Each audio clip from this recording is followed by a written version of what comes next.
Hello and welcome to the first of our Time to Chat with Dr. Judith sessions.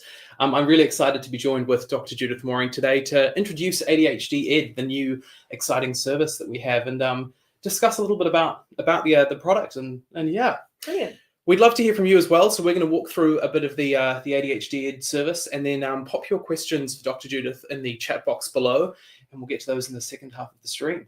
Thank you, Hamish. It's great to be here, Judith. So tell us a little bit about yourself and what got you into this space. Thank you. Yeah, and thank you to all of you who are listening today. I'm a psychiatrist by background, and I've worked everywhere from Holloway Prison to Harley Street. And about 5 years ago, I realised there were too many people who needed my help as a psychiatrist, and I couldn't reach them all. And that's when I began to teach. So I generally teach corporates. I teach businesses. I have taught before in places like Holloway Prison. I ran a big therapy service there. And I, let's say, teach businesses, but I also teach and train doctors in the diagnosis and treatment of ADHD. And what I realized is there's a whole load of stuff that people with ADHD need to learn and need to know. And it's really good to hear it from an expert.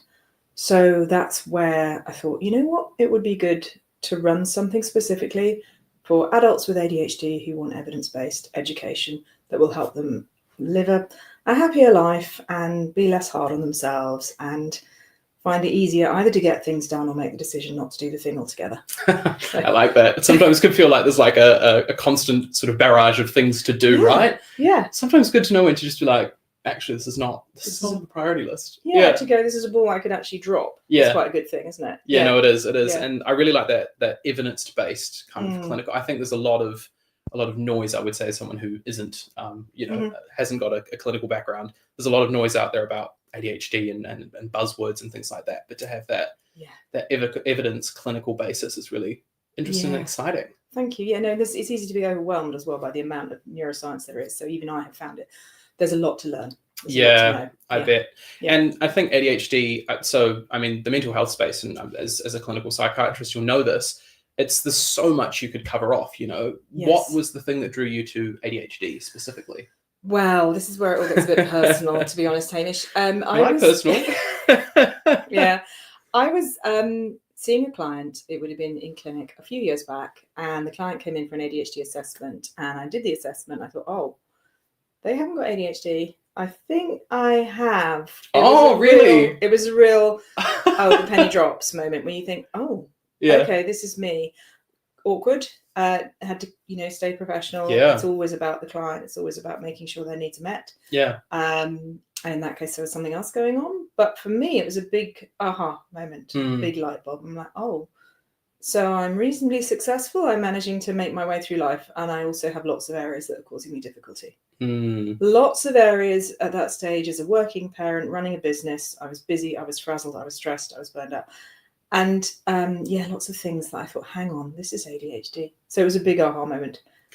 Wow. That must be really interesting as well. And you say, keeping that kind of, you've got to focus on the client and kind of keep that front of mind. And then you're like, oh, actually, this is a realization for me as well. So. And it's one of the reasons that I stepped away from clinical practices to give myself a chance to learn what actually works for me as an adult with ADHD. Right. Yeah. It gave me a chance to be self-compassionate, to take a step back and to go, hang on, I need to serve my needs rather than constantly serving other people's. I need to work out what works for me. So then eventually I can turn around and go, right, this is the recipe. This is my recipe, because there's no one size fits all. No, right. No one size fits all. I'm interested. So this learning word is something that comes up a bit, and I've heard you sort of say it a couple of times already in the last couple of 5 minutes or so. So tell me, ADHDEd, tell me a bit about it. What's it? What is it? So I was teaching doctors about the diagnosis and management of ADHD, and I was also going through my own experience of, taking medicines for ADHD, being in therapy, and those. I always talk about the three main parts to any treatment program for any adult mental health issue or any adult problem in the mental health space is those medicines are available, and there's therapy, and I really believe in therapy, and there's also everything else. And it was the everything else that I wanted to know about, and that falls into something called lifestyle psychiatry. It's basically what's the evidence that these things will work for me, and how do I use them? So the why, the what, the how. Things like, why does exercise make us feel better, and how do we use it? What's the dose? What will work for me? And that's what I learned. And that's why my other business is called The Natural Psychiatrist, because that is the natural psychiatrist. It's the how, the what, the why of how do we get better from a mental health issue using everything else. And we don't need to see a doctor to do that. We can take the doctor with us when we have everything else. So and when that, I'm curious, when you're saying medication, so is this instead of, is this as well as, what is as the... well as, so I'm very much a kind of people, and I know there are big long waiting lists for adults with ADHD, but I'm very much a fan of medication as well as. If you want to take it and it works for you, you should take it. You should have that available to you, and promoting definitely that evidence-based piece alongside or the other. But yeah, the learning piece, the education, it's learning really what works for you as an individual. And it's a buffet of choice for adults with ADHD. There's, for each individual, there may be a particular thing that really works for them. It's a matter of trying lots of different things out. That's really interesting. Yeah, it's I think it's just there's so much information out there. So it's nice to know that you think there is, that choice. It's like you can try a lot of different things. Yeah. So as part of this choice, what with an ADHDEd is there for me, for instance? Like what do you reckon? Well, the thing is, I think with the choice, it can be overwhelming. You're like, where do I start? And so the first thing we always talk about in ADHD education is slowing down. Okay. And there's a neuroscientific reason for that, which is that adults with ADHD will often find that their neurotransmitters are dysregulated. They're either running a bit low on the dopamine, noradrenaline, running a bit high. And we know that there are some neuroscientific reasons for that. It's likely to be to do with dysregulation of neurotransmitters. So many adults with ADHD will seek stress. They will find themselves caught up in cycles of using, not even aware that it's going on. And this certainly was what was happening for me. Stress helps us focus because it raises noradrenaline. Okay. And noradrenaline gets us into the sweet spot where we can do stuff. But the sweet spot's quite narrow. So the first thing to do is just to try to slow down. But it's really, really hard. Yeah. Because actually it can feel unsafe. Okay. It can actually feel unsafe because the slowing down is the thing that's got us out of perhaps a sort of zoned out state. Okay. So it can feel really, really almost dangerous. So what do you mean slow down? I've got 58 million things to do. I'm already late. I'm already in a rush. I can't find my keys. I just don't know what you mean. What do you mean slow down? And it's a real tension there to just pull back a minute, back a minute. Because when we pull back, we can begin to work on our executive function. Got it. Really simple, works for everybody, not easy. No, I was going to say simple, but not easy to do. Hard to do. So there's skills. Is there somewhere that we can kind of learn a bit more about skills to put this in practice?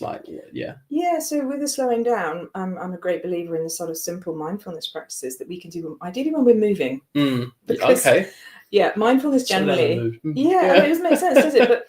And again, going back to the neuroscience, the reason to slow down when you're moving is when you move, you increase your noradrenaline, you increase your dopamine levels in the body, you reduce your cortisol levels. So moving is a way of enhancing focus and allowing us to get to that sweet spot. So when we're moving, we may find that is a time we can go, right, okay, slow down. And I have a simple 5-step process, which is, who am I? So I'm Judith. Where am I? I'm on the way to the station. Why? It's so simple. Yeah, it is. It is. I laugh, but it sounds something anyone could do, right? But that's the idea, because actually mindfulness should be something that we can do in our day-to-day. So why am I doing this? I'm on the way to the station to go to work. Okay. And what time do I need to be at my next thing? Okay, 11:30. Am I running late? No, it's all fine. So a really, really simple 5-step process. Who am I? What am I doing? Where am I? When do I need to be finished? And why am I doing this thing? So the reason I use those titles as well is it's from Russell Barkley, who talks about different aspects of executive function. So it's just uniting his different executive function circuits into a really simple mindfulness technique we can use in the here and now. And that's what I mean by slow down. Yeah. It's simple, you can use it, and it just brings you right back to where you are. And that's the best place to start. So that's the kind of, I guess it sounds like the start of something much bigger. So is this, I feel like you're alluding to something. Is there something else going on? Like what are we? Oh gosh, there's so much else going on. Yeah. So this is where we get sort of caught into the right. What next? What next? Yeah, I know. I'm such a solution-oriented person, No, right? Well, absolutely. And the what next is the reason we're talking about mindfulness is that mindfulness helps us to train something called the salience network, and the salience network helps us switch between two different parts of the brain. So the kind of executive function part, which is getting stuff done, and the default mode network, which is the mind wandering. Okay. And when we're mindful, we train the salience network to switch between the two. So, and we can show that there's some scans. There's a piece of research that shows changes in people's brain networks when they practice mindfulness for half an hour every year. That the salience network is strengthened. And we know mindfulness works for ADHD, but we also know that it's really hard to do. So you've got to adapt it to things that people can actually put into practice. That's great. That's a really great point. Something I'd be quite interested to learn about. So putting it into practice, how can people listening at home put this into practice? Where can they? Is there something you can do? Like, is there something that where they could come and learn a bit more? Yeah, I mean, there's we've got our 4 steps to overcoming the overwhelm of adult ADHD that people can download from the website if they're interested, and that covers this 4-step process, which starts with slowing down. There's a little handy QR code sort of somewhere on your screen at the moment where you can scan to get that right now. Yeah. Sorry, I'm getting all technical with you. No, Exciting. Yeah. It's okay. So there's that 4 steps to overcome the overwhelm, the 4 steps, which is slow down, be aware, be kind, take care, which was my original attempt to go, how do I contain this process into just a few words? What's the process that I've tried to use? Because it's, as I say, it can be really overwhelming, but if you can come back to this slow down, raise your self-awareness, and self-awareness is one of the key elements of executive function, and be kind. So to be a bit kinder to yourself, because we know that lots of us ADHDers, we motivate ourselves with punishment, with stress, with all the bad stuff, and it works because it engages your salience network. It makes you emotional, but that's not a great place to be. No, sounds not healthy in the long run. Well, it's kind of a short-term fix. Yeah, but in the long term, it has its costs. Okay, cool. Yeah, so that's available for people, and then obviously we're doing our time to chat every week, and in these time to chat, I really want to know what people's questions are, because my job as a teacher, and because actually the service, the work that we're doing is all about helping more people with ADHD to answer questions on anything ADHD. So we have these once a week. Next week we'll be doing a similar one, and there's also getting to know your ADHD for people who want to just dip a toe in the water of ADHDEd as well. So yeah. And then I read a little bit online, ADHD Answers. What's this? This seems exciting. So ADHD Answers is the all the neuroscience in one place, basically. Okay. It's a 6-week course that covers the neuroscience of ADHD as far as we know. There's some nice up-to-date research in there from 2020 through to 2025. And I wrote it because I needed to have everything in one place at my fingertips. I wanted to know as much as I could about ADHD to make sense of it for myself, so that I can then translate it into actionable tips like this slow down piece. Well, why? What's the science? What's the evidence? What do you mean? So it's a 6-week course that's based on the neuroscience of ADHD translated into practical. Oh, I like this, because I was really about to go, I'm not sciencey, I'm not a clinician, I've never done anything science-based, but I'd still be able to... Yep, it's practical. We use a lot of metaphor. So if you're someone who finds metaphor difficult to understand, if you find it difficult to interpret metaphor and that's difficult to understand, then it might not be ideal for you. But yeah, it uses loads of different models and practical evidence-based science of ADHD with actionable tips. How do we surf the tides of ADHD? How do we know when the tide's out? How do we know when the tide's in? How do we build the observer? I could see this being interesting. So obviously for someone with ADHD, this sounds wonderful, but it also sounds like potentially for someone who's curious about themselves or maybe the people around them. Would that also be correct? Yes. So we've designed the course essentially so it's ideal for adults with ADHD who have a degree of knowledge, who are interested in this sort of more science-based, in-depth experience, but in particular for people who help or work with the adults with ADHD. So coaches, psychologists, even psychiatrists, GPs, people who are working with adults with ADHD, HR professionals. It might be something you're really interested in. I do loads of work with businesses with HR professionals and people who help people at work. Nice. So anyone who wants to really understand the neuroscience of ADHD and get a sense of the different areas that we know about will benefit from coming on the course and have some practical tips. And because it's interactive and it's live and it's fully facilitated, it's a chance for you to ask all your questions as well. because I think it's really important that people have that experience of having their questions answered, because there's no simple answers. There really isn't, and I like that. It's kind of the interactive nature of it is wonderful, I think, because it's, I mean, already myself, I'm having all these questions that I'm looking forward to asking you off camera, but there are, you know, there's a lot that I think it can be said to kind of have the interactive aspect. And so you said 6 weeks. I understand it starts the 23rd of April. Is that correct? 23rd of April, yes. Yeah, we piloted it last November, got great feedback. I loved writing it. Oh my goodness, it was so much work. It was like having a baby. I loved writing it. It was intense. But yeah, 6 weeks starting the 23rd of April, and it's 7:30 to 9 online, and places are limited. Obviously, we have an upper cap on the number of people who can join. There will be further courses later in the year, but for this one, the places are limited very much. So yes, it gives people a chance to have an interactive experience. Cool, wonderful, and I think that's really important for people to know as well. It's like there is that space. It's a safe space to kind of chat and share. Oh, very much, because actually one of the key things with ADHD, as we all know, is shame. And if you're in a room where there are other people saying, yes, I have lost my car, for instance, and that really did happen to me. So, oh dear. Yeah, you know, these things where you can actually say, this is a common experience, and it's not because I'm not trying hard, I'm trying really hard. Yeah. But these things are more difficult. So we have a saying, difficult things are easy. Easy things are hard with ADHD. So there's a real paradox there. And talking about your writing process, and I'll let you talk about this a bit while I have a look into the comments that we're getting. There's a couple that have come through. Was this hard? Was this a hard task for you? It seems like a lot to focus on to try and write a 6-week course. That's huge. Oh, well, it was a hard task, but to anyone who identifies with hyperfocus, it was a chance for me to really hyperfocus. And hyperfocus can actually almost feel uncomfortable at times, in that, you know, when you go into a hyperfocus stage, you're going to be in deep flow. There's going to be lots of engagement, lots to do, lots to create. It was a pleasure to do, but it was hard. I was exhausted by the end. So yeah, it was a hyperfocus experience. You lock yourself in the basement, you look at everything you can, you integrate, and you share. It was an enjoyable process, but I think when we procrastinate as ADHDers, we have to remember sometimes we're not procrastinating so much as holding off the experience, because hyperfocus can be almost physically painful sometimes. We're so engaged. Okay. Yeah. And is hyperfocus something specifically for people with ADHD, or is that something anyone is like?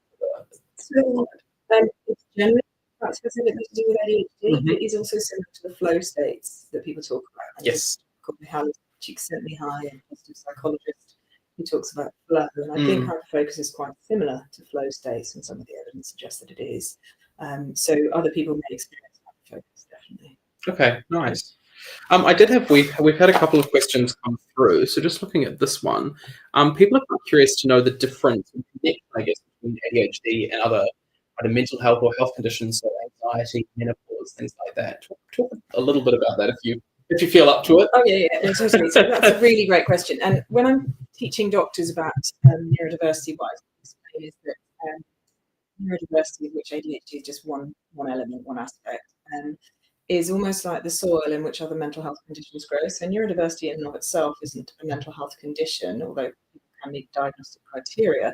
It's a way of being wired, but it is a risk factor for the development of many other mental health conditions, from disorders to anxiety, to OCD, to depression, to burnout, many different conditions. And we also know that in menopause, there's a specific interaction between menopause, when estrogen levels vary and drop, and ADHD, because estrogen increases the availability of dopamine in the central nervous system, and dopamine levels are one of the things that are variable in those with ADHD. So there's that dopamine and estrogen interaction for people, which is why the two things interact with menopause. Nice. Another question we've had come in is sort of around the idea of task paralysis, the ability to focus on why can't I focus on brushing my teeth when I've got 6 million other things I think that I need to do more urgently. Talk a little bit about task paralysis and your thoughts on it. I have a feeling this might be from a colleague, Nick, who's asked me this question before. It's a great question, the question about task paralysis.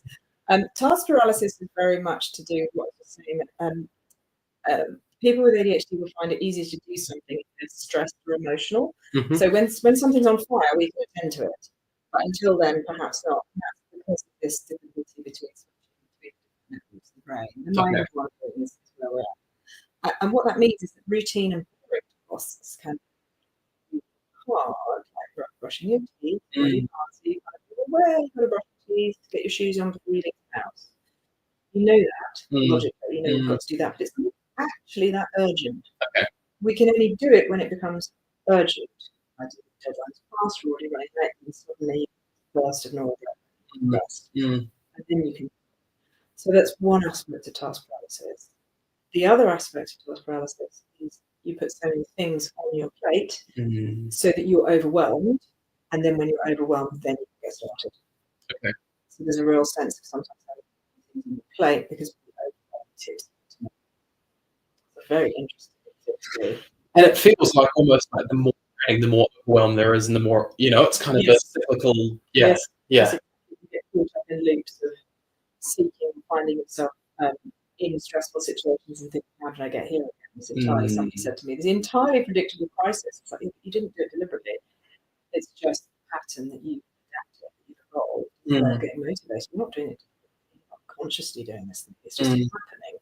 And so that's why we talk about slowing down. Because if you slow down, you can observe. And then go, oh, it's not old friend. Let's try and see if I can do it differently this time. And that kind of loops back into a kind of mindfulness, by the sounds of it as well. So, developing the inner observer, which is difficult. I'm not saying it's easy. I'm already feeling frazzled. I think it's irritable.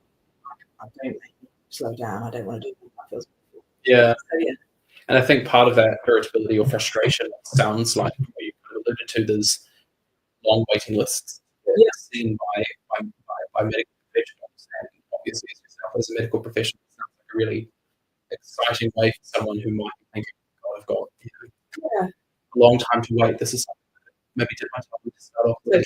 Totally. That's the whole goal here, is that some people may already have a diagnosis, some people may already be in treatment, and others might be much more thinking they don't want medicines. I just want more about the way I'm wired, patterns that I get caught up in, and how to come out of some of those patterns. Very much that, just observing the patterns, so that we then have a bit more choice as to where we get caught in it or not, and we have other ways of dealing, ways of managing. So it's you don't have to have diagnosis, you don't have to be in treatment, you don't have to be on medication to come up. There are a long waiting lists for people. There are. Treatments, okay, wonderful.